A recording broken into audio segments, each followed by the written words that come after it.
Wow, guys, so that one tank of fuel that I filled up, it's been now 36 hours, and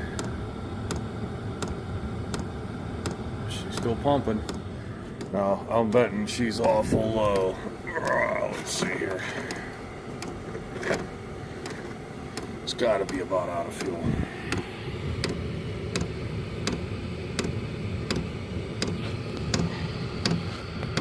See if I can come on focus. There's still a little bit of fuel left in there. Not much, but some. But that's 36 hours on level 1. And I have not added the fuel since it is now, well, it's 7 o'clock. It's 37 hours. It's 7 o'clock in the morning, right? I added fuel 6 p.m. What day is today? Today's Monday. 6 p.m. Saturday. We checked it and did a short video at 6 p.m. yesterday, which was Sunday. And now it is 7 a.m. Monday, and it's still running. Okay, the garage right now. Let me see if I can get my... There we go. And what do you see? You see about around 64. Let me go show you the outside temperature. Okay, here is the outside temperature right now. It is right at 10 degrees. That's the outdoor.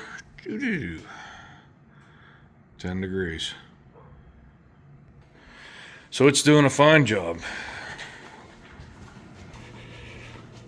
It's holding this side of the building at 64 degrees for a day and a half on 1.25 gallons of diesel fuel.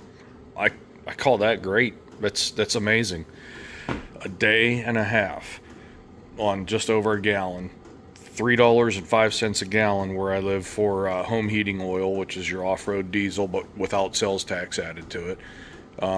So call it $4.50 for a day and a half worth of heat. Yeah, that's pretty amazing, huh? All right, guys, thanks. Talk to you later, and go check out the Hcalory line of diesel heaters. I do believe that Hcalory right now has the best value crossover point where low cost and high performance meet at the perfect sweet spot to give you the best heaters on the market at the fairest price. So go check out Hcalory. Thanks, guys. Bye.